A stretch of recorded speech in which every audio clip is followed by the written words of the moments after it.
Okay, so as you can tell from our pre-conversation, I'm a little bit confused, and so maybe you can clean this up for us all.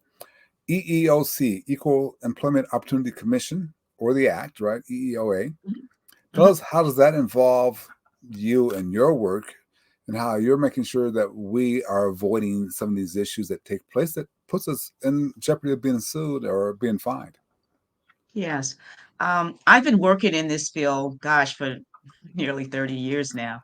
And part of it is the passion. As I've been doing investigations, you hear the stories. As I mentioned, I'm a Yeah. connector in working with people, and you hear these stories.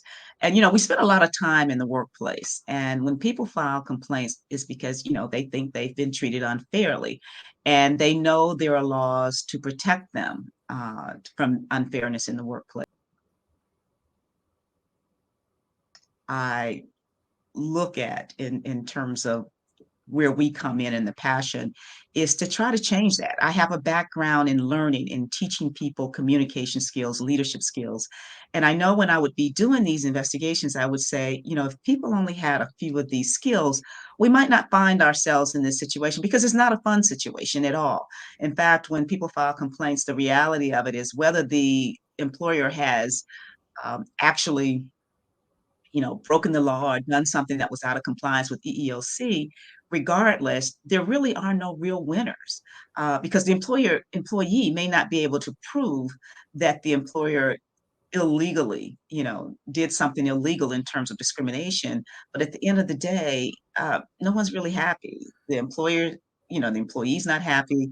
The employer, even if they, were able to, to move forward, it's still that feeling that's left. It's not only the employee that filed, but also those who are left behind, those who are in the process.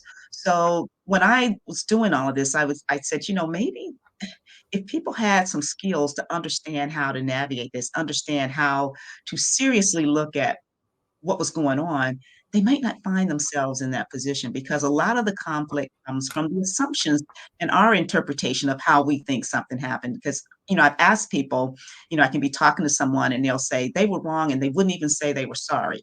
They knew they were wrong. And after someone said that a few times, you kind of come back and you say, are you saying that if this person had simply apologized for the way they treated you, we might not be here?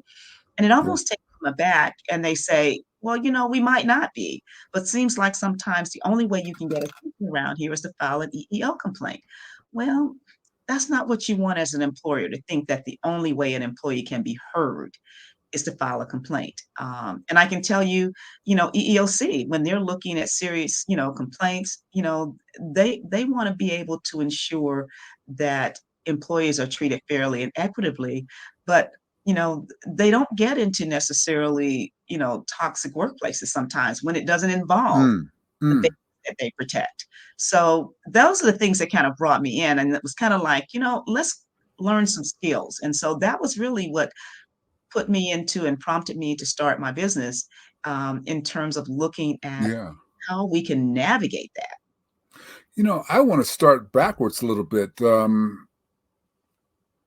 What trips off in an investigation? Maybe if I figure out what trips off in the investigation, that'd be my first step to preventing this.